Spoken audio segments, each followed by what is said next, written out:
உலகெல்லாம் பயணம் செய்தும் உண்மையை காணவில்லை. உண்மைக்காக அலைந்த நான் உன்னிடத்தில் வந்தேன் அம்மா. உறவோடு காப்பாற்றி உண்மை காட்ட வேண்டும் அம்மா. உலகம் உன் அன்புக்காக ஏங்கியே தவிக்குதம்மா. உன்னை காண மூவுலகும் துடியாய் துடிக்குதம்மா. உன் சரணம் வணங்கிட உலகெல்லாம் கொதிக்குதம்மா. உளம் இறங்கி அன்பு காட்ட தாமதம் வேண்டாமம்மா. ஓம் அமிர்தேஸ்வரி நமக. ஓம் நம சிவாயா. ஸோ இன்னைக்கு அருள்மொழிகளில் நம்ம என்ன பார்க்க போகிறோம் அப்படின்னா திங்கக்கிழமையில இருக்கோம். ஓகே, ஸோ திங்கக்கிழமை அம்மா ஆசிரமத்தில் இருக்காங்க. நேற்று நம்ம எதோட லாஸ்ட் முடித்தோம் அப்படின்னா அம்மா தரையில் உட்காந்து சாம்பல் வச்சு பல் துளக்க ஆரம்பிக்கிறாங்க. ஓகே, ஸோ இப்போ அம்மா பல் தேய்க்கிறாங்க. பாருங்க, இதெல்லாம் எவ்வளோ பெரிய பாக்கியம் பாருங்களேன். நம்ம 84 இந்த சம்பவம் நடந்தாலும் இன்னைக்கு நம்ம அதை படித்தாலும் இறைவனுக்கு நேரம் காலம்லாம் கிடையாது. நம்ம எல்லாரும் அங்கே இருக்கிறதுக்கு சமம். இப்போ நம்ம அம்மாவுடைய குடும்பம் நடத்துகிறோம் பாருங்க. இந்த பாக்கியம் யாருக்கு கிடைக்கும்? நான் ஆசிரமத்துக்கு போகும்போது அம்மா சொன்னாங்க வாயை திறந்து, நீ இன்னும் ஆசிரமத்துட்டு போவே இல்லையே, இங்கே தான் சுத்திரியான்னு கேட்டாங்க. ஏன் எப்படி கேட்டாங்க? நம்ம உபதேசமிருதம் அருள்மொழிகள் படிக்கிறதுனால அம்மாவுக்கு நம்ம எல்லாரும் அங்கே இருக்கிற மாதிரி அம்மாவோட நினைவில் இருக்கு. அப்போ நம்ம உண்மையாக அங்கே தானே இருக்கோம். அப்போ நம்ம குடும்ப வாழ்க்கையில் இருந்தாலும் நம்ம வீட்டில் இருந்தாலும் நம்ம எல்லாரும் ஆசிரம வாழ்க்கையை அம்மாவோட வாழ்ந்துக்கிட்டு இருக்கோம் அப்படின்றத அம்மாவே ஒத்துக்கிட்டாங்க பாருங்க. இதுக்கு மேலே என்ன வேணும்? ஸோ இப்போ நம்ம எல்லாரும் எங்கே இருக்கோம்? ஆசிரமத்தில் இருக்கோம். அம்மா பல்லு விளக்கிட்டு இருக்காங்க. எவ்வளோ பெரிய வாக்கியம்! ஒரு கடவுள் இறங்கி பல்லு விளக்குது, அதை நம்ம பார்த்துக்கிட்டு இருக்கோம். ஓகே, அம்மா எப்படி பல்லு விளக்குறாங்கன்னு வர்ணிக்கிறாங்க, அதை பார்ப்போம். அம்மா தரையில் உட்கார்ந்து கொண்டார். உமியின் சாம்பலோடு உப்பையும் மிளகுத்தூளையும் கலந்த பல்பொடியால் பல்லை தேய்க்க ஆரம்பித்தார். தேய்த்தபடியே நல்ல ஞாபகம். இப்ப அம்மா பல்லு விளக்கி நம்ம கிட்ட பேச போறாங்க. என்ன சொல்றாங்கன்னு பார்ப்போம். அம்மா சொல்றாங்க, உமியின் சாம்பலை உப்போடும் மிளகுத்தூளோடும் கலந்து பல் துளக்குவது மிகவும் நல்லது. நல்லா தெரிஞ்சுக்கங்க, அம்மா சொல்லித்தராங்க. ஸோ என்ன சொல்றாங்க, நம்ம வீட்டில் என்ன இருக்கு? சாம்பல் இருந்தால் ஓகே, அது இல்லை அப்படின்னா உப்பு மிளகுத்தூள் பாருங்க, மிளகுத்தூள் இது வரைக்கும் மிளகுத்தூள்லாம் யூஸ் பண்ணி நான் பண்ணதில்லை, ஆனால் மிளகுத்தூளில் பண்ணலாம் அம்மா சொல்கிறாங்க. ஆக்சுவலி நம்ம வீட்லேயே நான் அம்மாவுடைய பேஸ்ட்டு தான் யூஸ் பண்ணுறேன். இந்த மாதம் தான் அம்மா இப்போ ஃபாரின் போயிட்டதுனால போகலையா, அதனால் வாங்கலை, தீந்து போயிடுச்சு. அம்மாவோட பேஸ்ட்டில் மிளகு இந்த கிராம்பு அதெல்லாம் போட்டு தான் வைப்பாங்க, அதனாலேயே நான் அதை வாங்கிடுறது. ஓகே பாருங்கள், அம்மா சொல்கிறாங்க, பற்பசையும் அது போன்ற மற்றவைகளும் பின்னால் தான் வந்தன. பற்பசை அதாவது பேஸ்டும் மற்ற பொருட்கள்லாம் அதுக்கப்புறம் தான் வந்துச்சான். பழங்காலத்தில் மக்கள் இயற்கையான பொருள்களை பயன்படுத்தினார்கள். அவர்கள் இயற்கையோடு இணக்கமாக வாழ்ந்தார்கள். இந்த வாழ்க்கை அவர்களது மனதிற்கும் உடலுக்கும் வலிமையை தந்தது. ஆனால் இப்பொழுது எல்லாமே செயற்கையாகி விட்டது. மக்கள் இயற்கையோடு ஒத்து வாழ்வதை நிறுத்திவிட்டார்கள். இயற்கையின் இயல்புக்கு ஏற்ப வாழ்வதையும் நிறுத்திவிட்டார்கள். இயற்கையும் மனிதர்களோடு இசைந்து இருப்பதை நிறுத்திவிட்டது. மனிதர்கள் இயற்கையை மாசுபடுத்தி கெடுத்து விட்டார்கள். எனவே இப்பொழுது உலகில் எதுவுமே இயற்கையாக இல்லை. ஒவ்வொன்றும் விஷமாக ரசாயனம் நிறைந்து உள்ளது. ஏப்ரல் மாதத்தில் அம்மா கன்னியாகுமரிக்கு பக்தர்களோடு செல்ல திட்டமிட்டிருந்தார். சரி, முதல்ல இதை பத்தி நம்ம டிஸ்கஸ் பண்ணிடலாம். என்ன அப்படின்னா பாருங்க, நம்ம இயற்கையோட இப்ப இல்லையா, எனர்ஜி இல்லையா, நமக்கே தெரியும்ல, எல்லாத்துலயும் கெமிக்கல் வந்துருச்சு. நம்ம எதையுமே இயற்கையா பயன்படுத்துறது இல்லை தானே. ஸோ அப்ப என்ன ஆகுது அப்படின்னா, நமக்கும் இயற்கைக்கும் உள்ள நடுவில் இருந்த அந்த பிஸ்னஸ் கேன்சல் ஆயிடுச்சு. எப்படி நான் பிஸ்னஸ்ன்னு சொல்றேன் அப்படின்னா, இப்போ நம்ம பாருங்களேன், மழை பெய்யுது, கண்ட நேரத்தில் மழை பெய்யுது, கரெக்டா? இப்போ பாருங்களேன், அன்னைக்கு நான் நினைச்சேன், மழையே அம்மா, மழை மட்டும் பசங்க ஸ்கூல் டயத்தில் மட்டும் பெய்யாம மத்தியான டைம்ல பெஞ்சிட்டு ஸ்கூல் டயத்தில் பசங்க வரும்போது மழை பெய்யாம இருந்தால் நல்லா இருக்கும்லம்மா, ப்ளீஸ்மா ஏதாவது பண்ணுங்கன்னு. கரெக்டாக பசங்க ஸ்கூல் விட்டு வெளில வரும்போது மழை. அப்போ நான் வந்து ஏமா இப்படியெல்லாம் நடக்குது அப்படின்னு கேட்டதுக்கு அம்மா என்ன சொன்னாங்க, மனசுக்குள்ள என்ன சொன்னாங்க அப்படின்னா, இது வரைக்கும் நீங்க இயற்கைக்கு எதுவுமே கரெக்டா பண்ணலையே, எப்படி இயற்கை உங்களுக்கு கரெக்டா பண்ணும்? நீ இயற்கைக்கு டெய்லி பேசிஸ்ல மிஸ்டேக் பண்ணிட்டு இருக்கும் போது இயற்கை அதிர்ஷ்டத்துக்கு தான் பண்ணும். இதுல வந்து நம்ம குறை சொல்றதுக்கு ஒண்ணுமே இல்லையே. அப்பதான் எனக்கு புரிஞ்சுது, அப்ப அந்த காலத்துல எல்லாம் எப்படி இருந்திருக்கும், மேபி இப்படி இருந்திருக்கும் அப்படின்னா, மழை இப்ப நீ பெஞ்சுக்கோ, மழை நாங்கெல்லாம் இப்ப ரெஸ்ட் எடுக்கிறோம், இப்ப நீ பெஞ்சுக்கோங்க அப்படின்னு இவங்க சொன்னா அது கரெக்டா பெஞ்சிருக்கும் போல. மழையே மழையே என்னுடைய இறைவா, இறைவன் சொல்லியிருப்பாங்க மழையை கூட, இறைவா வர்ண பகவானே நீங்க இப்ப அதாவது அவங்களுக்குள்ள டீலிங் இருக்குன்னு நான் சொல்ல வரேன். என்ன மாதிரி டீலிங்னா, மழையும் மனிதர்களுக்கு ஏத்தாதான் வரும், ஏத்த மாதிரி தான் வரும். மனிதர்களுக்கு தேவையில்லைன்னா அது வராது. அது வந்து மனிதர்களை காப்பாத்துறதுக்காக இருந்திருக்கலாம். பட் இப்ப அப்படி இல்லைல்ல. ஏன்னா நமக்கும் இயற்கைக்கும் பாண்டிங்கே இல்லையே. அந்த காலத்துல வந்து இயற்கையோட வாழ்ந்திருக்காங்க, இயற்கையோட பழகிருக்காங்க, இயற்கையோட பேசியிருக்காங்க, இயற்கையோட உணர்வுகளை புரிஞ்சிருக்காங்க. இயற்கை வந்து இவங்க சொல்றதெல்லாம் செஞ்சிருக்கு, இயற்கைக்கும் இவங்க நிறைய விஷயங்கள் செஞ்சிருக்காங்க. பட் இப்ப அது எதுவுமே இல்லை. அப்ப இயற்கை அதோட இஷ்டத்துக்கு அது வேலையை பார்க்குது, நம்ம இஷ்டத்துக்கு வேலையை பார்க்கிறோம். ஓகேவா? அப்ப நம்மளுக்குள்ள பாண்டிங் இல்லை. பாண்டிங் இல்லாத காரணத்தினால இஷ்டத்துக்கு நடக்குது. பூகம்பம் வருது, அங்கங்க பூகம்பம் வருதா, நிலச்சரிவு வருதா, வெள்ளம் வருதா, அடிச்சுக்கிட்டு போதா வீடெல்லாம். இதெல்லாம் எப்படி? நம்ம சுயலமா இருக்கிறதுனால அது எவ்வளவு நாள் தான் பொறுத்துக்கிட்டு இருக்கும். ஸோ அதுக்கும் அது ஆப்போசிட்டா தான் நடக்குது.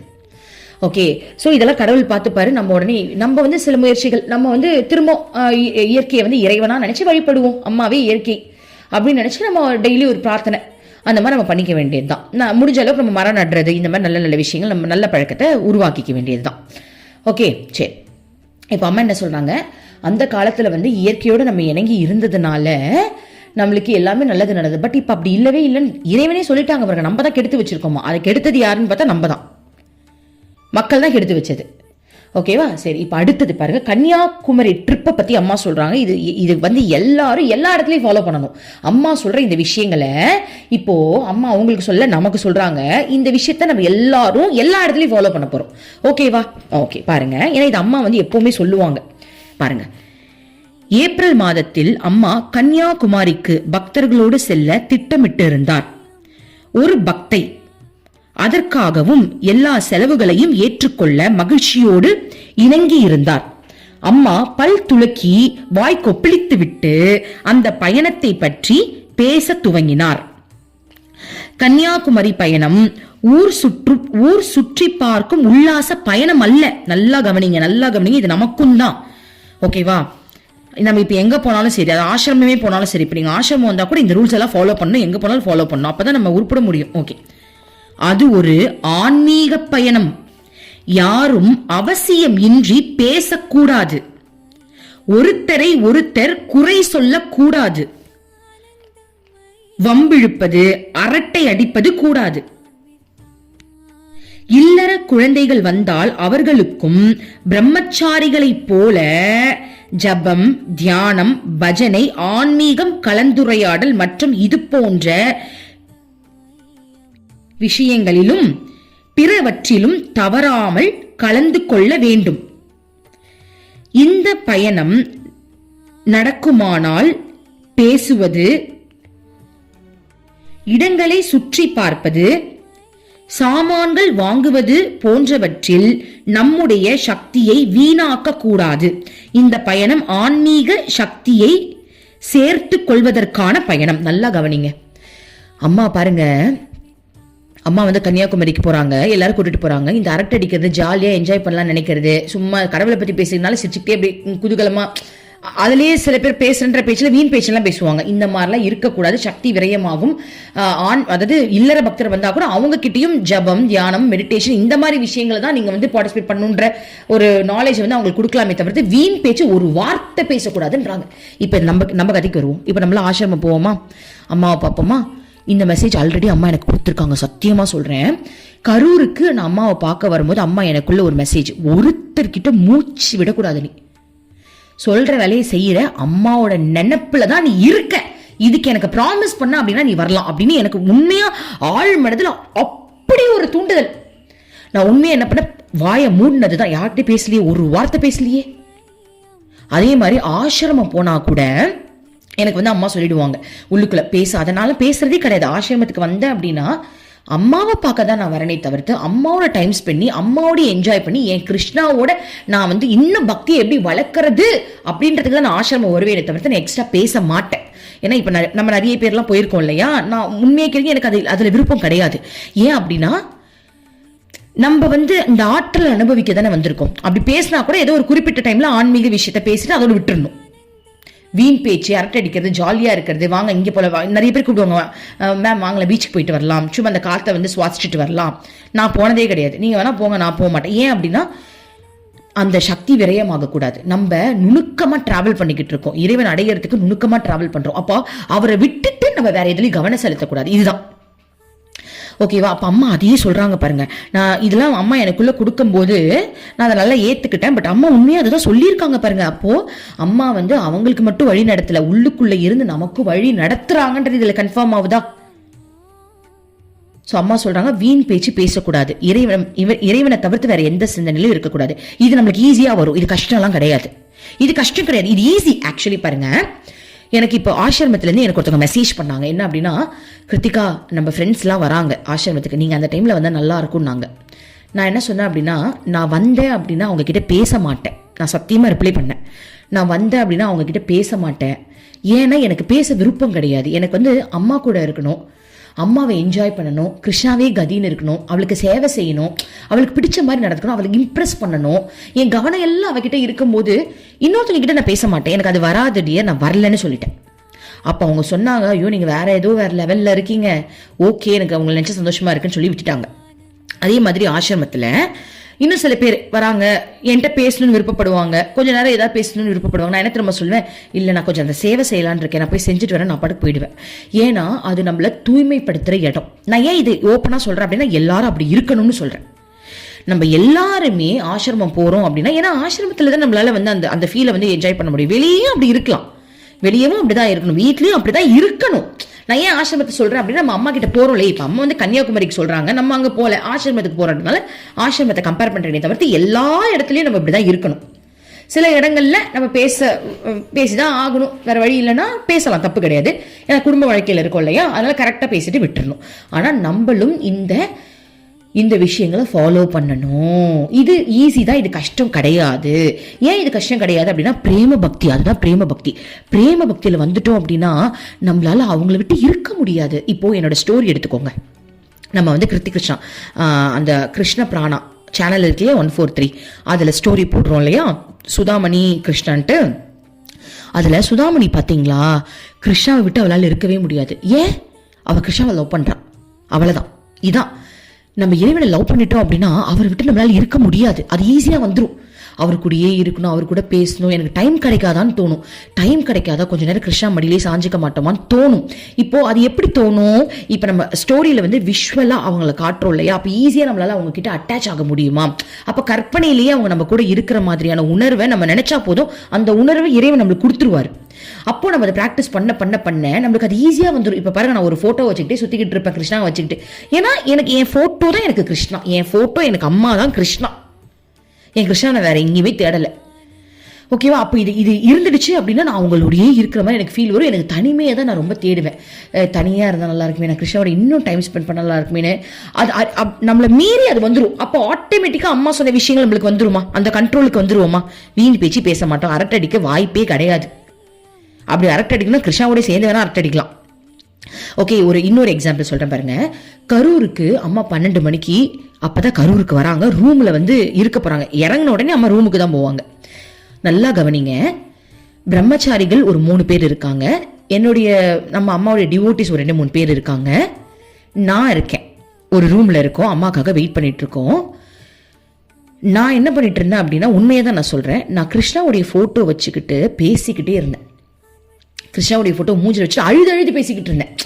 கிருஷ்ணா சீக்கிரம் வா கிருஷ்ணா, கிருஷ்ணா ஏன் கிருஷ்ணா நான் சீன் போடுறேன்னா கிருஷ்ணா, நான் உன் மேலே கவனம் செலுத்தலையா கிருஷ்ணா, எப்பவுமே இப்படி தான் பேசுவேன். கிருஷ்ணா நான் உன்னை மறந்துட்டேன் கிருஷ்ணா, ஏதாவது தப்பு பண்ணிட்டேனா கிருஷ்ணா, சாரி கிருஷ்ணா, சாரி கிருஷ்ணா, மன்னிச்சிடு கிருஷ்ணா, கிருஷ்ணா ப்ளீஸ் கிருஷ்ணா, எல்லாருக்கும் நேரம் நான் உங்ககிட்ட பேச நீ நினைக்கிறியா கிருஷ்ணா, இப்பெல்லாம் நான் கேட்டுட்டேன். ஏன்னா எல்லாரும் சுற்றி நிற்கிறாங்களா, அந்த டைமில் மட்டும் அவர்கிட்ட பேசினா சீன் போடுறேன்னு அவர் நினைக்கக்கூடாது. அதனால நான் சீன் போடுறதுனால தான் உங்ககிட்ட பேசுறேன்னா கிருஷ்ணா, அப்படிலாம் இல்லை கிருஷ்ணா, என்னால் உன்னை விட்டு இருக்க முடியாது கிருஷ்ணா. இதெல்லாம் நான் ஒரு மணி நேரம் பேசினேன்டா. அவருடைய போட்டோ மூஞ்சிக்கு நேரம் வச்சு பேச ஆரம்பிச்சேன்னா பேசிக்கிட்டே இருந்த அவர்கிட்ட. அப்ப கூட இருந்த பிரம்மச்சாரிகள் கேட்டாங்க, பிரம்மச்சாரிணி கேட்டாங்க, என்ன சொல்றாரு உங்க கிருஷ்ணா, நீங்க என்ன கிருஷ்ண பக்தையா இவ்வளோ தூரம் பேசிக்கிட்டு இருக்கீங்க அப்படின்னு கேட்டாங்க. அப்ப அவங்க சொன்னாங்க, நீங்க தவ வாழ்க்கையை வாழ்றீங்க, நீங்க குடும்பத்துல ஆச்சரியமா இருக்கு உங்களை பார்த்தா, நீங்க குடும்பத்துல இருந்துகிட்டே தவ வாழ்க்கையை வாழ்றீங்கன்னு என்கிட்ட சொன்னாங்க. இப்ப என்ன நடந்ததுன்னு மட்டும் கேளுங்க. அம்மா வராங்க. அம்மா வந்தோடனே எல்லாரும் அம்மா கிட்ட அம்மா காலில் போய் விழுந்து அம்மா ரூமுக்குள்ள போயிட்டாங்க. நான் என்ன பண்ண தெரியுமா, ஓரமா ஒரு மூலையில நின்று சாஷ்டாங்கமா அம்மாவை நினைச்சு அந்த இடத்துல காலில் விழுந்து கும்பிட்டுட்டு நான் என்ன மனசுல நினைச்சேன் அப்படின்னா, உனக்கு என்னை பார்க்க விருப்பம் இருந்துச்சுன்னா என்னை கூப்பிடு, நான் வெளில தான் நிக்கிறேன், நான் இவ்வளோ தூரம் வந்துட்டேன், ரூமுக்குள்ள வரத்துக்கு நீ தான் கூப்பிடணும் அப்படின்னு சொல்லிட்டு தூரத்துல நின்னண்டா. உடனே என் கூட இருந்தவங்க என்ன பண்றாங்க, வாங்க வாங்க அம்மா கூப்பிட்டாங்களாம், அவங்கள கூப்பிட்டாங்களாம், அவங்கள அம்மா உள்ள வாங்கன்னு கூப்பிட்டாங்க. ஸோ அவங்க கூப்பிட்டா அவங்க கூட தான் நாங்களாம் ஒரு கேங், அம்மாவை அந்த வாலண்டியர்ல நாங்கள் எல்லாரும் ஒரு கேங் தான். ஸோ ஒருத்தர் கூப்பிட்டாலும் எல்லாரையும் கூப்பிட்ட மாதிரி தான் இல்லையா. அப்போ அவங்களை கூப்பிட்டோன்னே அவங்க சொல்ல, கிருத்திகா உள்ள வாங்கன்ட்டு. உள்ள வந்த உடனே அம்மா முதல்ல பேசினது கிருத்தி கிருஷ்ணா கிட்ட தான். நான் ஏன் கிட்டன்னு சொல்ல அப்படின்னா நானுன்ற அகங்காரம் வந்துடும். அம்மா வச்ச பேர் கிருத்தி கிருஷ்ணா இல்லையா. ஸோ எனக்குள்ள இருக்கிற கிருஷ்ணா கிட்ட தான் அம்மா பேசினாங்க. அம்மா முதல் வார்த்தை ரூம்குள்ள வந்து அம்மா யார்கிட்ட பேசினாங்க அப்படின்னா கிருத்தி கிருஷ்ணா கிட்ட தான் பேசினாங்க. எப்படி அவ்வளோ நேரம் நான் கிருஷ்ணா கிட்ட பேசினதுனால அத்தனை பேரும் ரூம்ல இருக்கும். அம்மா என்ன கூப்பிட்டு, அதாவது நான் உள்ள போன உடனே அம்மா எனக்கு இம்பார்ட்டன்ஸ் கொடுத்து என்கிட்ட பேசினாங்க. அதான் கிருத்தி கிருஷ்ணா கிட்ட பேசினாங்க. இது பெருமைக்கெல்லாம் சொல்லலடா, உண்மையை சொல்றேன்டா. இப்ப நாளைக்கு அம்மா என்கிட்ட பேசாம கூட போகலாம், ஏன்னா நான் தவறு பண்ணியிருக்கலாம். நான் இதை சீன் போறதுக்குலாம் சொல்லலை, நம்ம அனுபவத்தை சொல்றோம். எதுக்காக அப்படின்னா நம்ம எல்லாரும், அதாவது அம்மா பண்றாங்க பாருங்க. நீ யார்கிட்ட இவ்வளவு நேரம் பேசிட்டு இருந்த, நீ கிருஷ்ணா கிட்ட தானே பேசிட்டு இருந்த, நான் தான் அந்த கிருஷ்ணாவா, நான் உன்கிட்ட பேசுறேன். மற்றவங்கள நீங்க யார்கிட்ட பேசிட்டு இருந்தீங்க, உங்களுக்குள்ள பேசிட்டு இருந்தீங்கன்னா ஓகே, நீங்க உங்களுக்கிட்டே பேசிக்கிட்டு இருங்க, அவ்வளவுதான். இதான் கான்செப்ட். அப்போ நம்ம இறைவனோட பேசும்போது இறைவன் நம்மளுக்கு ஃபர்ஸ்ட் ப்ரிஃபரன்ஸ் கொடுத்து தான் ஆகணும், வேற வழியே கிடையாது. அப்போ பேசுறதுல மட்டும் இல்லை, உன் வாழ்க்கையவே அவர் எடுத்து உனக்காக அவர் வாழ்வார், உனக்குள்ள அவரே வாழ ஆரம்பிச்சிருவார். இப்ப நம்ம அம்மா சுதாமணி எப்படி வாழ்ந்தாங்க, இறைவனே கதின்னு வாழ வாழ வாழ இறைவன் அம்மாவுடைய சுதாமணியை உடம்ப ஆக்கிரமிச்சாங்களா இல்லையா, ஆக்கிரமிச்சிட்டாங்க. அதே மாதிரிதான் நம்மளும் இறைவனே கதின்னு ஒரு சின்ன சின்ன பாயிண்ட்ல கூட யோசிக்கணும். ஒரு கவலை வருதா, கடவுளோடய டிஸ்கஸ் பண்ணுங்க. ஒரு சந்தோஷம் வருதா, கடவுளோட டிஸ்கஸ் பண்ணுங்க. வேற யாரையாவது நம்மளுக்கு பிடிக்குதா, ஏன் பிடிக்கணும், நம்மளுக்கு கடவுளை தானே பிடிக்கணும்னு யோசிக்கணும். எது செஞ்சாலும் இறைவனுக்காக, இறைவனை எல்லா இடத்துலயும் முன் வச்சு நம்ம வாழும்போது நம்மள அறியாம நம்மளே இறைவனா மாறுவோம்.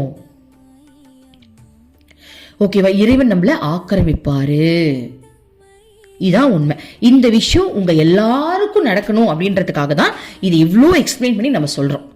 அம்மா தான் சொல்றாங்க, சரியா? ஓகே, இப்ப அடுத்தது பார்ப்போம். இப்ப அம்மா சொல்றாங்க, நன்றாக நினைவில் வைத்துக் கொள்ளுங்கள், அம்மாவுடன் சேர்ந்து செல்லும் இந்த பயணம் நம் மனதில் நடக்கும் ஓயாத பயணத்தை நிறுத்துகின்ற பயணமாகும். இது போன்ற பயணங்களை அம்மா முக்கிய நோக்கம் இல்லாமல் மேற்கொள்வது இல்லை. அம்மா சொல்றாங்க பாருங்க, இந்த பயணம் ஓ மனசுல ஓடிட்டு இருக்க பயணத்தை நிறுத்துற பயணம்னு சொல்றாங்க. அப்ப என்ன சொல்றாங்க, இறை சிந்தனையில உன்னை அதிகமா ஆழ வைக்கிறதுக்கான ஒரு பயணம் தான். அது மட்டும் இல்லாம முக்கியமான நோக்கம் இல்லாம நான் ஒரு பயணம் மேற்கொள்ள மாட்டேன் அப்படின்னு அம்மா சொல்றாங்க. ஓகே, இப்ப பாருங்க, ஒரு பிரம்மச்சாரிக்கு கடவுளின் அவதார தத்துவத்தை, அதாவது மனிதர்கள் இடையில் தர்மம், நீதி, சத்தியம் முதலியவைகளை நிலைநாட்டுவதற்காக கடவுள் மனித வடிவம் தாங்கி பூமிக்கு வருகிறார் என்பதை ஏற்றுக்கொள்வதில் கடினமாக இருந்தது. இதை பற்றி அந்த பிரம்மச்சாரி அம்மாவிடம் கேட்டார். ஓகே, ஒரு பிரம்மச்சாரி என்ன பண்றாங்க அப்படின்னா, இப்ப கிருஷ்ணா கூட சொல்வாரு, நான் ஏன் மனித உடம்புல இந்த பூமிக்கு வந்தேன் அப்படின்னா, தர்மம், நீதி, சத்தியம் இதை நான் நிலைநாட்டணும். எப்ப பூமி நிலை குலையுதோ அப்ப அவதாரங்கள் வருவாங்க. தர்மம், சத்தியம், நீதி, நியாயத்தை நிலைநாட்டுறதுக்காக. இதை ஒரு பிரம்மச்சாரியால ஏத்துக்க முடியல போல அம்மா கிட்டே டைரக்டா கேக்குறாங்க. அதுக்கு அம்மா சொல்றாங்க, மகனே, எங்கு நிறைந்து எல்லாமாகவும் விளங்கும் கடவுளுக்கு எதையும் செய்யக்கூடிய சக்தி இருக்கிறது என்பதில் உனக்கு நம்பிக்கை இருக்கிறது அல்லவா? பிரம்மச்சாரி, ஆமம்மா, உறுதியான நம்பிக்கை இருக்கிறது அம்மா. அப்படி இருந்தால் அவருடைய படைக்கும் சக்தியில் உனக்கு ஏன் சந்தேகம் ஏற்படுகிறது?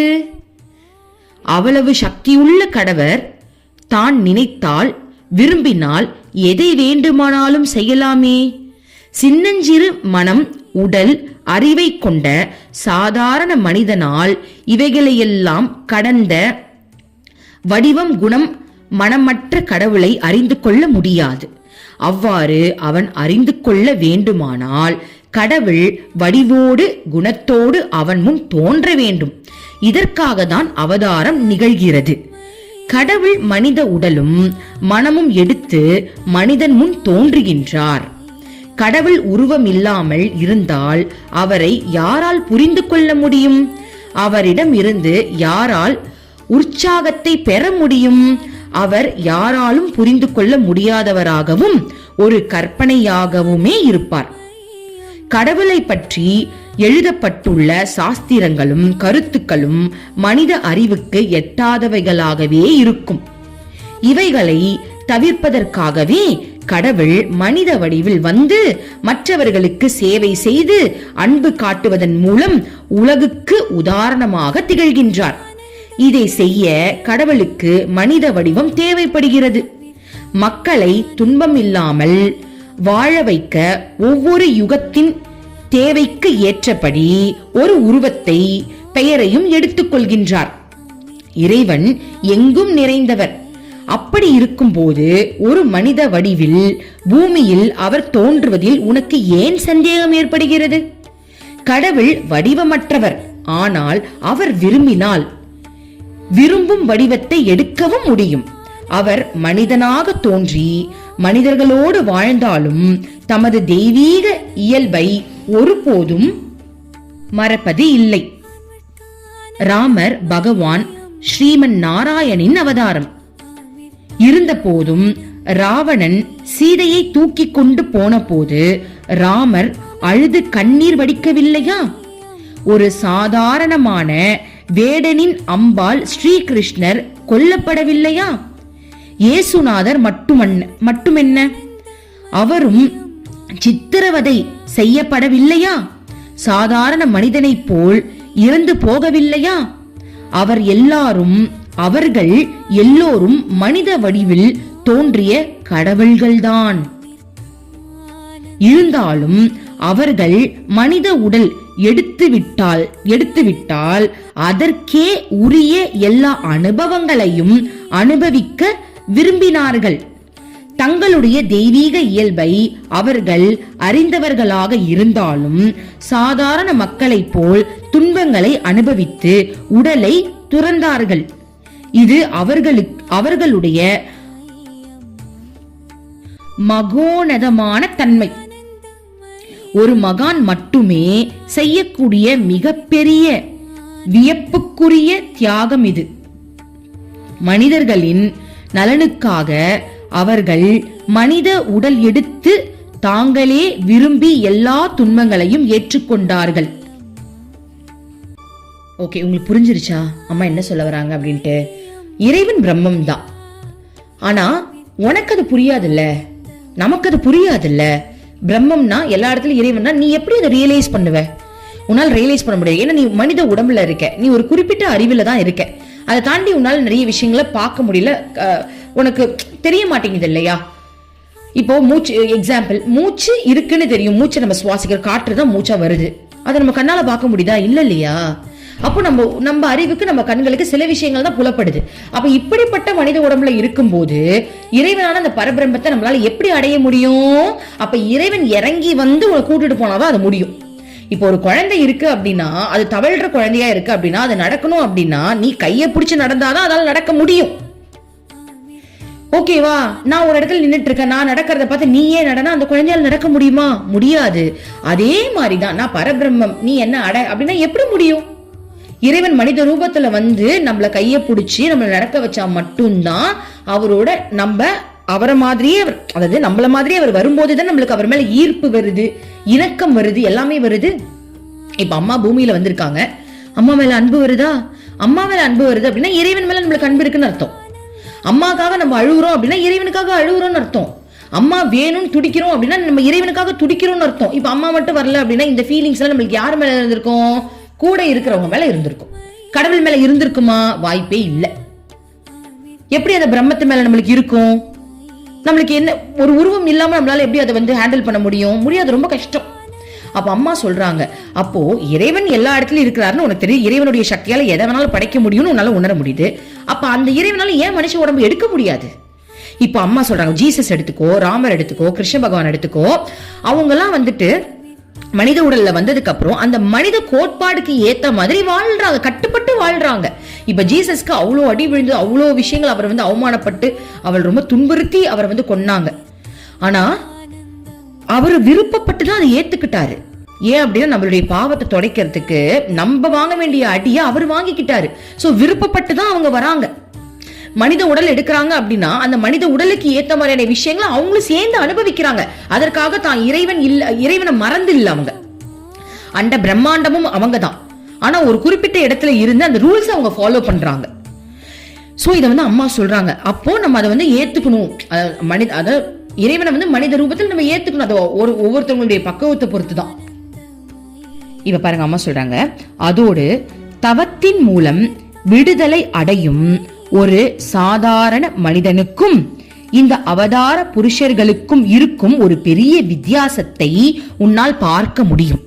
ஒரு அவதார புருஷரால் ஆயிரக்கணக்கானவர்களை உலக துயரங்களில் இருந்தும் பந்தங்களில் இருந்தும் கரை சேர்க்க முடியும். ஆயிரக்கணக்கான மனிதர்களை மறுகரைக்கு அழைத்து செல்லும் கப்பலை போன்றவர் ஆவார். அவர் வந்து மறுகரைக்கு அழைத்து செல்லும் ஒரு கப்பலை போன்றவராம் மகான்கள். தவம் செய்து முன்னேறிய ஒருவரால் இவ்வாறு செய்ய முடியாது. அதாவது என்ன சொல்றாங்க அப்படின்னா, தனியா நீ வந்து மெடிடேஷன் பண்ணி இறைவன் அடையிற அப்படின்னா நீ உன்னை மட்டும் தான் நீ பாத்துக்க முடியும். ஆனா ஒரு அவதார புருஷங்க பூமிக்கு வராங்க அப்படின்னா அவங்களால ஆயிரக்கணக்கான லட்சக்கணக்கான மக்களை வந்து அவங்களுடைய கர்மாவை கழிச்சு இறைவன் கிட்ட கொண்டு போக முடியும்னு அம்மா சொல்றாங்க. அவதார புருஷர் எல்லா வகையான கடவுள் சக்திகளையும் மிக பெரிய அளவில் இந்த உலகிற்கு கொண்டு வருகிறார். பூமியில் பிறந்ததிலிருந்து தன்னுடைய கடவுள் இயல்பை அறிந்தவராகவே இருக்கிறார். அவர் தவம் முதலான சாதனைகளை செய்தாலும் மற்றவர்களுக்கு செய்து காட்டுவதற்காக தான். ஒரு முன் உதாரணமாகவே அவர் அதை செய்கின்றார். அதாவது இப்ப அம்மா வந்து மெடிடேஷன் எல்லாம் பண்றாங்களே, எதுக்கு செய்யறாங்க அப்படின்னா அவங்க ஆல்ரெடி இந்த உலக அதாவது ஆத்ம அனுபூதி நிலையில தான் இருக்காங்க. எல்லா இடத்துலயுமே அம்மா இருக்காங்க. ஆனா அம்மா மெடிடேஷன் பண்றாங்க யாருக்காகனா நமக்காக, நம்மளுக்கு ஒரு முன் மாதிரியா இருக்கணும்ன்றதுக்காக தான். அப்படியா இப்ப சுதாமணி சின்ன வயசுல அவ்வளோ அடி வாங்கி தவங்கள்லாம் செஞ்சு வாழ்ந்து காட்டுறாங்கன்னா நம்மளுக்கு ரோல் மாடலா வாழ்ந்து காட்டுறாங்க. அம்மா சொல்றாங்க, என்னுடைய வாழ்க்கையே உனக்கு பாடம்ன்றாங்க, நான் செய்யற ஒவ்வொரு வேலையுமே உனக்கு பாடம்ன்றாங்க. அம்மா வந்து அவங்களுக்காக எதுவுமே செஞ்சுக்கல. அவங்க வாழ்க்கையில நடக்கிற ஒவ்வொரு சம்பவம் நமக்காக இப்படிதான் இருக்கணுமா. இப்ப அம்மாவை வந்து அத்தனை பேர் திட்டி இருக்காங்க, அம்மா எப்படி ரியாக்ட் பண்ணாங்க, அந்த ரியாக்ஷன் கூட நமக்காக பாடமா, இப்படிதான் ரியாக்ட் பண்ணணும்ன்றதுக்கான பாடமா. அம்மாவுடைய சொந்தக்காரவங்க அம்மா மதிக்காத போது அம்மா எப்படி இருந்தாங்க, இறைவனே கதின்னு இருந்தாங்க. அது நமக்கான ஒரு பாடமா. அம்மாவை வீட்டுல விட்டு துரத்தும் போது அம்மா வந்து எப்படி வாழ்ந்தாங்க, இறைவனே கதின்னு இயற்கையோட சேர்ந்து வாழ்ந்தாங்க, மிருகங்களோட வாழ்ந்தாங்க. அதுவும் நமக்காக ஒரு பாடமா. சோ அம்மாவுடைய வாழ்க்கையே ஒரு பாடம், நமக்காக தான் வாழ்ந்து காட்டுறாங்க அப்படின்னு சொல்றாங்க. அவரிடம் அளவற்ற அதிகாரமும் வற்றாத சக்தியும் உள்ளது. ஆனால் சாதனையின் மூலம் கடவுளை உணரும் ஒருவன் சிறிது சிறிதாக அந்த நிலையை அடைகின்றான். ஓகே, அப்போ சாதனை நம்ம வந்து ஸ்பிரிச்சுவல் பிராக்டிஸ்லாம் செஞ்சு இறைவன் அடையிற வரைக்கும் நம்மளால வந்து ஒன்றும் மற்றவங்களுக்குலாம் ஒரு பெரிய பெனிஃபிட்லாம் இருக்காது. நம்ம கடவுளை அடையிறோம். ஆனா ஒன்ஸ் அவங்க கடவுளை அடைஞ்சதுக்கு அப்புறம் அவங்க ஆத்மூதி நிலையை அடைஞ்சதுக்கு அப்புறம் அவங்களுக்கு கடவுளா தானே மாறுறாங்க. அவங்க அப்ப கடவுளோட கலந்துடுறாங்க. இருவருக்கும் உள்ள வித்தியாசம் பம்பாயிலேயே பிறந்து வளர்ந்து அங்கு வாழ்பவனுக்கும் அங்கு வந்து குடியேறியவனுக்கும் இடையே உள்ள வித்தியாசத்தை போன்றது. இருவரும் பம்பாயை அறிவார்கள், ஆனால் அறியும் அளவில் வித்தியாசம் உண்டு. புரியுதுங்களா? அம்மா என்ன சொல்றாங்க அப்படின்னா, ஸ்பிரிச்சுவல் பிராக்டிஸ் செஞ்சு இறைவன் அடையிறதுக்கும் அவதாரமா பூமிக்கு வந்தவங்களுக்கும் டிஃபரன்ஸ் இருக்கு. என்ன சொல்றாங்க, இப்ப நீ ஒரு ஊர்லயே பிறந்து வளர்ந்து வாழ்ந்துட்டு இருக்க அப்படின்னா அந்த ஊரை பத்தி உனக்கு எல்லாமே தெரியும். திடீர்னு வந்து குடியேறினவங்களுக்கு அந்த ஊரை பத்தி குறிப்பிட்ட அளவு தான் தெரியும் இல்லையா? சோ அதான் சொல்றாங்க, அவதாரம் வந்து எல்லாத்தையும் அறிஞ்சு கடவுள் மக்களை கூட்டிட்டு போகணும்னே வந்தவங்க. சாதகர்கள் வந்து இந்த வாட்டியாவது நம்மள இறைவன் அடைஞ்சிட மாட்டோமான்னு வந்தவங்க தான். பிரம்மச்சாரி மகிழ்வோடு, எனக்கு அவதாரத்தை பற்றி தெளிவாக விளங்கிவிட்டது அம்மா. அம்மாவும்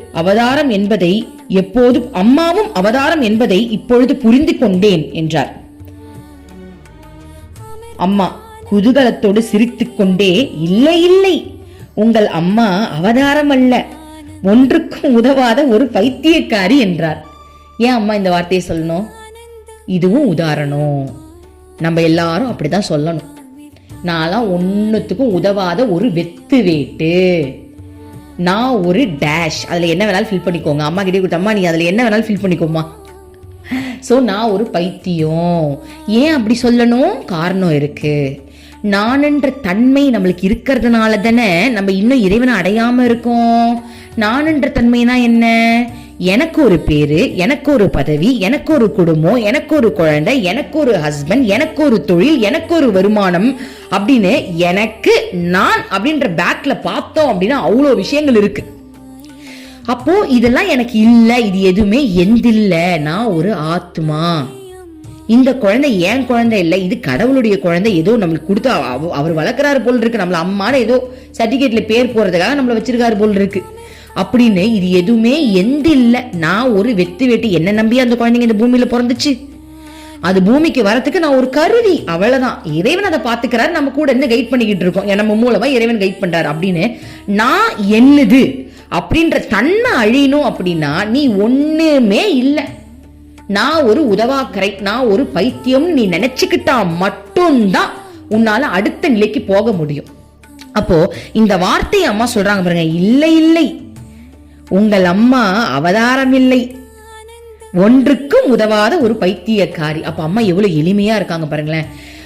கடவுள் வந்து பூமியை படைச்ச இறைவன் ஆக்சுவலி அவரோட திங்கிங்கே அதான் போல் இருக்கு. நான் ஒன்னும் இல்லைன்னு அவரே நினைக்கும் போது நம்ம எப்படி நான் நினைக்க முடியும்? இறைவனே தான் ஒன்னும் இல்லைன்னு அவர் நினைச்சுக்கிறாரு. ஆக்சுவலி இறைவனுக்கு எல்லாம் ஒன்னே ஒண்ணுதான், அன்புதான் தேவை, வேற எதுவுமே அவருக்கு தேவையில்லை. இறைவனுக்கு அன்புதான் தேவை. அந்த அன்புக்காக தான் நம்மள எல்லாம் படைச்சாங்க. பட் நம்ம கிட்ட இருந்து அவருக்கு அது கிடைக்கவே இல்லை. அப்படி கிடைச்சாலும் சுயநலமா கிடைக்குது. படைப்புக்கும் பிரம்மத்துக்கும் சம்பந்தமே கிடையாதுன்னு அம்மா ஆல்ரெடி சொல்லியிருக்காங்க. பிரம்மம் படைக்கவே இல்லையா, பிரம்மத்துடைய சக்தி தான் படைச்சு தேவையில்லாத மாட்டிக்கிச்சான். ஓகே, அப்ப நம்ம எப்படி பார்க்கலாம் அப்படின்னா, சிவன் பூமியை படைக்கலையா, சக்தி தான் படைச்சுதான், அம்மா தான் படைச்சாங்களாம் அப்படின்னு நம்ம ஒரு உதாரணத்துக்கு சிவன் சக்தின்னு பார்த்துக்கலாம். ஆனா அம்மா என்ன சொல்றாங்க அப்படின்னா, பிரம்மம் வந்து உலக படைக்கலையா, பிரம்மத்துடைய சக்தி அதுக்கு ஆட்டம் தாங்க முடியாம படைச்சு விட்டுருச்சான். சோ அந்த சக்தி தான் நம்ம தான் நம்மளை படைச்சுக்கிட்டோம். ஆக்சுவலி என்ன அப்படின்னா, நம்ம தான் நம்மள படைச்சுக்கிட்டோம். பிரம்ம நிலையில இருந்த நமக்கு ஒரு எனர்ஜில சொகுசா இருக்க வேண்டியது தானே. நம்மளா வீணா வந்து நம்ம மாட்டிக்கிட்டோம். அப்ப நம்மள தூக்கிட்டு போறதுக்காக அந்த பிரம்மம் திரும்ப அவதாரம் எடுத்து பூமிக்கு வருது.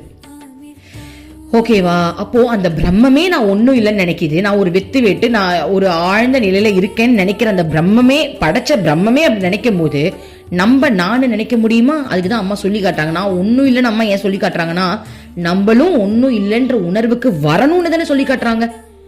உண்மையாவே நம்ம ஒன்னும் இல்லை, நம்ம ஒரு வெத்து வேட்டு. ஓகே, நம்மளும் ஒரு உதவாக்கரை. அம்மா கிட்ட சொல்லுவோமா, அம்மா நீயே உதவாக்கறனா, உன்னை விட கேடுகிட்ட உதவாக்கற நான் தான், இருக்கிறதே ஒண்ணுமே இல்லாத டம்மி பீஸ் நான் தான் அப்படின்னு நம்ம சொல்லிக்கலாம். பாருங்க, இப்ப அந்த பிரம்மச்சாரி என்ன பண்றாரு அப்படின்னா, பிரம்மச்சாரி இல்லை, மனித வடிவில் உங்கள் திருவிளையாடல்கள் உண்மையிலேயே ஆச்சரியமாக இருக்கின்றன. இப்போது நீங்கள் மறுக்க முடியாது. இதை கூறிவிட்டு அம்மாவிடம் குனிந்து ரகசியமாக ஏதோ கேட்பது போல மெதுவான குரலில், அம்மா இப்பொழுது சொல்லுங்கள், நீங்கள் ஒரு அவதாரம் தானே? என்னை ஏமாற்றக்கூடாது என்றார். பிரம்மச்சாரியின் இந்த கள்ளம் கபடமற்ற பேச்சை கேட்டு அம்மா வாய்விட்டு சிரித்தார். இந்த நேரத்தில் எங்கிருந்தோ ஒரு புறா பறந்து வந்து அம்மாவின் அருகில் உட்கார்ந்தது. அம்மா சில நெல் பொரிகளை உள்ளங்கையில் வைத்து நீட்டினார். அந்த புறா அதை கொத்தி தின்றது. ஒரு குழந்தையை போல் அம்மா அந்த புறாவை பார்த்தபடியே இருந்தார். திடீரென்று ஆனந்தோகம் ஆனந்தோகம் ஆனந்தோகம், நான் ஆனந்தம் ஆனந்த வடிவம், நான் ஆனந்த வடிவம், நான் ஆனந்த வடிவம் என்று உரக்க சொன்னார். நீட்டிய கையில் பொறியை வைத்தபடி அம்மா சமாதி நிலையை அடைந்தார். திடீரென்று புறாவும் அம்மாவின் சமாதி நிலையை குலைக்க கூடாது என்று நினைத்தது போல் அவர் கையில் இருந்த பொறிகளை கொத்தி தின்னாமல் அமைதியாக இருந்தது. அது தலையை இப்படியும் அப்படியும் திருப்பியது. அம்மாவின் முகத்தை பார்த்தபடியே உட்கார்ந்திருந்தது. அம்மாவின் கையில் இருந்து பறந்து போகவோ இன்னொரு பொறியை தன் அலக்கால் எடுக்கவோ இல்லை. ஓகே, பாத்தீங்களா? அம்மா கிட்ட கள்ளம் கபடம் இல்லாம அம்மா அம்மா நீங்க அவதாரம் தானே அப்படின்னு கேட்ட உடனே அம்மா வாயால சொல்லல, ஆனா செஞ்சு காட்டிட்டாங்க பாருங்களேன். சமாதி நிலைக்கு போயிட்டாங்களாம். யாரால சமாதி நிலைக்கு போக முடியும்? அவதாரத்தால தானே போக முடியும்.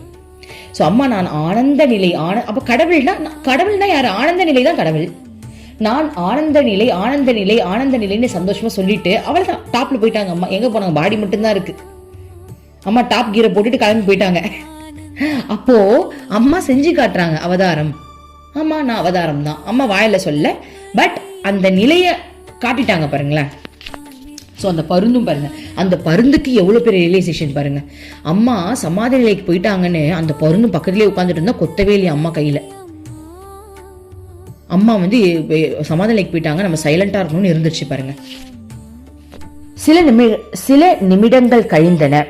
அம்மா உலக நினைவை பெற்றார். பொறி வைத்திருந்த கையை அப்படியே நீட்டி கொண்டு இருந்தார். எல்லோரும் ஆச்சரியப்படும்படி அந்த புறா மீண்டும் நினைவு வந்தது போல் பொறியை அம்மாவின் உள்ளங்கையில் இருந்து கொத்தி தின்ன ஆரம்பித்தது. பொறி தீர்ந்ததும் அம்மா புறாவை பார்த்து, அவ்வளவுதான், இனி நீ போகலாம் என்றார். உடனடியாக புறா அவர் கையில் இருந்து பறந்து போய் விட்டது. இதையெல்லாம் பார்த்து கொண்டு இருந்த பிரம்மச்சாரிகளுக்கு ஆச்சரியம் தாங்கவில்லை. ஒரு பிரம்மச்சாரி, இந்த புறா போன பிறவியில் அம்மாவின் பக்தராகவோ ஒரு சாதகராகவோ இருந்திருக்க வேண்டும் என்றார். பிறகு அம்மாவிடம் திரும்பி, அம்மா நான் சொல்வது சரிதானே என்று கேட்டார். அம்மா புன்சிரிப்போடு, இருக்கலாம், யாருக்கு தெரியும் என்றார். இருக்கலாம்னா என்ன? அப்ப இருக்கலாம், உண்மைதானே. நம்ம கூட ஒன் டைம் சொன்னோம், அம்மா வந்து பஜனை பாடும்போது புறா மேல இருந்து உட்கார்ந்து பார்த்துட்டு இருக்குன்னு. அப்போ என்ன அறியாமே என் வாயில என்ன வந்துச்சு அப்படின்னா, அவங்களாம் போன பிரிவில் அம்மாவுடைய பக்தர்கள் போல் இருக்கு, இந்த வாட்டி ஏன் மனுஷ பிரிவு எடுத்துக்கிட்டு ஜாலியா உல்லாசமா இருந்துட்டு போவோம்னு புறாவா வந்திருக்காங்க போலன்னு என் வாயில என்ன அறியாம வந்துச்சு பாருங்க. அது இங்க உண்மையாவது பாருங்களேன். அம்மா என்ன சொல்றாங்க? அம்மா புன்சிரிப்போடு, இருக்கலாம், யாருக்கு தெரியும் என்றார். பிறகு சிறிது நேரம் மௌனமாக இருந்துவிட்டு சில அவதூதர்களும் தவசிகளும் இருக்கிறார்கள், விரும்பும் வடிவை எடுக்க அவர்களால் முடியும். அப்போது நம்மையெல்லாம் பார்க்க வந்த புறா அப்படிப்பட்ட ஒருவராக இருக்கவும் கூடும் என்றார். பாருங்க, அப்போ அந்த புறாவை அது பிறவியெல்லாம் இல்லையா, அது அந்த வடிவம் எடுத்து நம்மளை பார்க்க வந்ததா கூட இருக்கலாம்னு சொல்றாங்க. அப்போ ஒருவேளை சிவனா இருப்பாரோ? அதனாலதான் சிவன் வந்தவனே கொத்தி கொத்தி தின்னுட்டு டாப்ல கூட்டிட்டு போயிட்டாரோ, அம்மா சக்தி கொஞ்ச நேரம் வா ஜாலியா இருந்துட்டு வருவோன்ட்டு. சோ யாரா வேணாலும் இருக்கலாமா, நம்மள பாக்கணும்ன்றதுக்காக புறா வடிவில கூட வந்திருக்கலாமா அப்படின்னு அம்மா சொல்றாங்க. அப்ப கிருஷ்ணா தான் சுதாமணியை பேக் பண்ணி கூட்டு போயிட்டாரு போல் இருக்கு. கொஞ்ச நேரம் வா அவனு கூட்டு போயிட்டாரோ? அம்மா அப்படிதானே. பிரம்மச்சாரி அம்மாவை பார்த்து, அம்மா எங்கள் எல்லோரையும் காணத்தான் அந்த புறா வந்ததென்றால் எங்கள் ஒருவரிடமும் அது வந்திருக்க எங்கள் அதாவது எங்ககிட்ட யார்கிட்டயாவது அது வந்திருக்க வேண்டும் அல்லவா? எல்லோரும் சிரித்தனர். அது உங்களை விட்டு ஒரு அங்குலம் கூட நகரவில்லை. அது மட்டுமல்ல, எங்களில் யாரையுமே அது தெரிந்ததாகவும் காட்டிக்கொள்ளவில்லை. யாரையும் அது பொருட்படுத்தவே இல்லை. எல்லோரும் மேலும் அதிகமாக சிரித்தார்கள். நீங்கள் இருவரும் ஒருவரை ஒருவர் நன்றாக அறிவீர்கள் என்பது இதிலிருந்து தெரிகிறது. நாங்கள் பாவம் ஒன்றும் தெரியாதவர்கள். எங்களை நீங்கள் இருவரும் விட்டுவிடாதீர்கள். அந்த புறா அம்மாவை தான் பார்க்க வந்தது, எங்களை அல்ல. அதாவது அம்மா என்ன சொல்லியிருக்காங்க, அது உங்களை பார்க்க வந்ததா இருக்கலாம். அதுக்கு அவர் சொல்றாரு, அது எங்க பக்கம் தலை வச்சு கூட படுக்கல, உங்களையே தான் பார்த்துட்டு இருந்தது. அம்மா எனக்கெல்லாம் ஒன்றும் தெரியாதுமா, எங்களெல்லாம் விட்டுறாதீங்கம்மா. அம்மா புறாவாவும் நீங்களாவோ 2 பேருமே எங்களை விட்டுறாதீங்க அப்படின்னு சொல்றாங்க பாருங்க. ஓகே, இதோட முடியுது. நாளைக்கு சனிக்கிழமை 24ஆம் தேதி மார்ச் மாதம் 1984 சனிக்கிழமையில என்ன நடக்குதுன்னு நம்ம நாளைக்கு பார்க்கலாம். ஓம் அமிர்தேஸ்வரி நமஹ. ஓம் நம சிவாயா. மனமே உனக்கு சொந்தம், ஒருவரும் இல்லை என்ற உண்மையை ஒரு நாளும் நீ மறந்திடாதே.